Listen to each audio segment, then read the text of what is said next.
ನಾಡ ಹಬ್ಬವನ್ನ ದಸರಾವನ್ನ ಅತ್ಯಂತ ಅದ್ಧೂರಿಯಾಗಿ ಆಚರಣೆ ಮಾಡೋದಕ್ಕೆ ಇದೀಗ ತೀರ್ಮಾನವನ್ನ ಮಾಡಿದ್ದಾರೆ. ಅದ್ಧೂರಿಯಾಗಿ ದಸರಾವನ್ನ ಆಚರಣೆ ಮಾಡೋದಕ್ಕೆ ಡಿಸೈಡ್ ಮಾಡಲಾಗಿದೆ. 2026ರ ನಾಡ ಹಬ್ಬ ಮೈಸೂರು ವಿಜೃಂಭಣೆಗೆ ಸಕಲ ಸಿದ್ಧತೆಗಳು ಶುರುವಾಗ್ತಿದೆ. ಸಿಎಂ ಡಿಕೆ ಶಿವಕುಮಾರ್ ಅವರ ನೇತೃತ್ವದಲ್ಲಿ ಒಂದು ಮಹತ್ವದ ಸಭೆ ನಡೆದಿದೆ. ಹೈಕ್ಲಾಸ್ ಆಗಿ ದಸರಾ ಆಚರಣೆಗೆ ನಿರ್ಧಾರವನ್ನ ಮಾಡಿದ್ದಾರೆ. ಉನ್ನತ ಮಟ್ಟದ ಸಭೆಯಲ್ಲಿ ಮುಖ್ಯಮಂತ್ರಿಗಳು ತೀರ್ಮಾನವನ್ನು ಮಾಡಿದ್ದಾರೆ. ಅದ್ದೂರಿಯಾಗಿ ಮಾಡಬೇಕು ಈ ಬಾರಿ ದಸರಾ ಅಂತ ಅದಕ್ಕೆ ಡೇಟ್ ಅನ್ನ ಕೂಡ ಫಿಕ್ಸ್ ಮಾಡಿಕೊಂಡಿದ್ದಾರೆ. 2026ರ ನಾಡ ಹಬ್ಬ ಡಿಕೆ ಶಿವಕುಮಾರ್ ಅವರು ಸಿಎಂ ಆಗಿರುವಂತ ಮೊದಲ ವರ್ಷದ ಒಂದು ಕಡೆ ವಿಶೇಷ ಅವ್ರಿಗೆ ಬೇರೆ.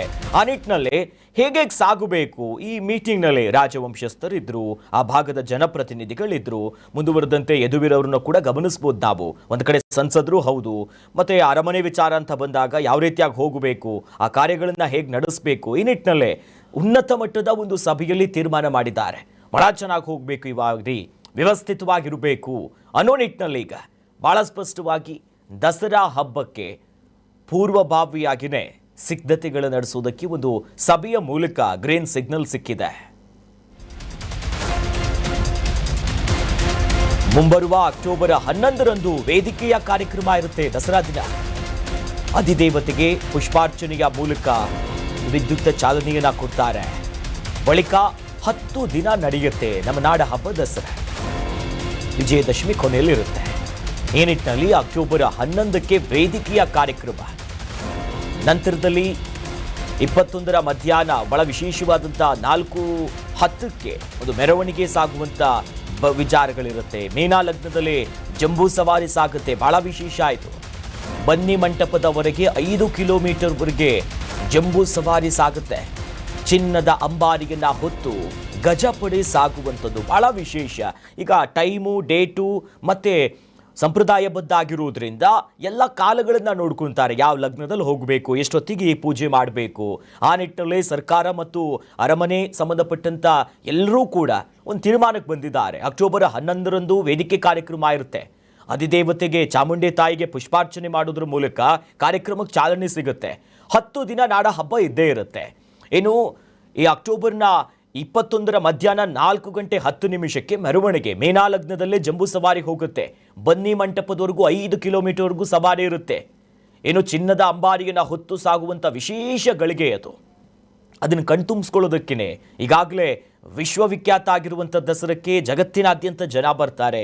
ಸಸೂತ್ರರಾಗಿ ಹೋಗಬೇಕು, ಏನೂ ಆಗಬಾರ್ದು, ವ್ಯವಸ್ಥಿತವಾಗಿ ನೋಡ್ಕೊಳ್ಬೇಕನ್ನೋ ನಿಟ್ಟಿನಲ್ಲೇ ಈಗ ಸಿದ್ಧತೆಗಳನ್ನು ಮಾಡಿಕೊಂಡಿದ್ದಾರೆ. ವಿಜೃಂಭಣೆಯಿಂದ ನಾವು ದಸರಾವನ್ನ ಮಾಡ್ತೀವಿ ಅಂತಿದೆ ಸರ್ಕಾರ. ಈಗ ಹಾಗಂತ ಹಣ ಖರ್ಚು ಮಾಡ್ತೀವಿ ಅನ್ನೋದಲ್ಲ, ಜಾಸ್ತಿ ಖರ್ಚು ಮಾಡಿ ಜಾಸ್ತಿ ಸೆಲೆಬ್ರೇಟ್ ಮಾಡ್ತೀವಿ ಅಂತಲ್ಲ. ಸಭೆ ನಡೆಸಿದ ನಂತರ ಡಿಕೆ ಶಿವಕುಮಾರ್ ಅವರು ದಸರಾಕ್ಕೆ ಸಂಬಂಧಪಟ್ಟಂತೆ ಹೇಳಿಕೆ ಕೊಡ್ತಾ ಹೋದ್ರು. 11 ದಿನಗಳ ಕಾಲ ದಸರಾ ಇರುತ್ತೆ. ಮೈಸೂರು ಈ ಪಂಚಾಂಗದಂತೆ ದಸರಾ ಇರುತ್ತೆ. ಕಂಬಳಕ್ಕೂ ಕೂಡ ಅನುಮತಿಯನ್ನ ಕೊಟ್ಟಿದೆ ಸರ್ಕಾರ. ಇದು ವಿವಾದಕ್ಕೆ ಕಾರಣ ಆಗಿರುವ ಒಂದು ವಿಚಾರ. ಇದು ಕಂಬಳಕ್ಕೂ ಕೂಡ ಈ ಬಾರಿ ಮೈಸೂರಿನಲ್ಲಿ ಮೈಸೂರು ಕಂಬಳ ಆಗುತ್ತೆ ಅನ್ನೋದಕ್ಕೆ ಕೈ ಹಿಟ್ಟಿದ್ದಾರೆ. ಇದರಲ್ಲಿ ಪ್ರಮುಖವಾಗಿ ಶಾಸಕ ಅಶೋಕ್ ರೈ ಸೇರಿದಂತೆ ಇತರರು ಕೂಡ ಇದ್ದಾರೆ. ನಿನ್ನೆ ನಡೆದಂಥ ಸಭೆಯಲ್ಲಿ ಇದಕ್ಕೆ ಗ್ರೀನ್ ಸಿಗ್ನಲ್ ಅಂತೂ ಸಿಕ್ಕಿದೆ. ಆದರೆ ಒಂದಿಷ್ಟು ಹಗ್ಗಜಗ್ಗಾಟಕ್ಕೆ ಇದೇ ವಿಚಾರ ಕಾರಣ ಆಗಿದೆ. ಆತ ಮುಖ್ಯಮಂತ್ರಿಗಳು ಬಹಳ ಸಸೂತ್ರವಾಗಿ ಆಗುತ್ತೆ, ವಿಜೃಂಭಣೆಯಿಂದ ಮಾಡ್ತೀವಿ, ಹಾಗಂತ ಹಣ ಖರ್ಚು ಮಾಡ್ತೀವಿ ಅಂತಲ್ಲ, ಬಹಳ ಚಂದವಾಗಿ ಅಚ್ಚುಕಟ್ಟಾಗಿ ಏನೇನು ಮಾಡಬೇಕು ಅವೆಲ್ಲವನ್ನ ಸಿದ್ಧತೆ ನಾವು ಮಾಡ್ತೀವಿ ಅನ್ನೋದನ್ನ ನಿನ್ನೆ ಬಹಳ ಸ್ಪಷ್ಟವಾಗಿ ಮೀಟಿಂಗ್ನಲ್ಲಿ ಉಲ್ಲೇಖಿಸಿದ್ದಾರೆ.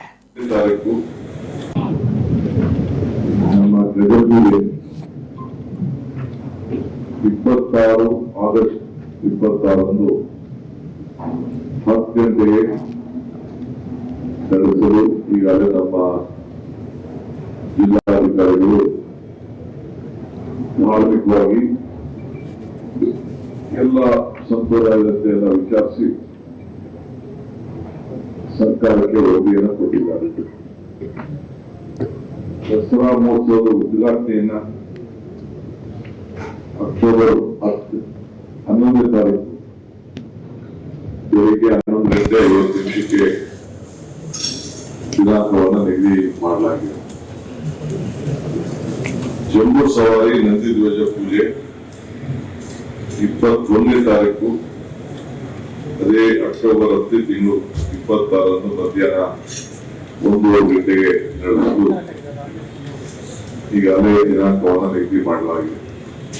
ಜಂಬೂ ಸವಾರಿ ಪುಷ್ಪಾರ್ಚನೆ ಕೂಡ ಅದೇ ದಿನ 21ನೇ ತಾರೀಕು ಅಕ್ಟೋಬರ್ 4 ಗಂಟೆಗೆ 10 ನಿಮಿಷಕ್ಕೆ ಅದನ್ನ ಪರಂಪರೆಯನ್ನು ಉಳಿಸಿಕೊಂಡು ಮಾಡುವಂಥದ್ದು ಸಂಪ್ರದಾಯವಾಗಿ.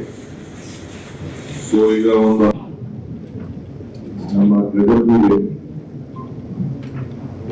26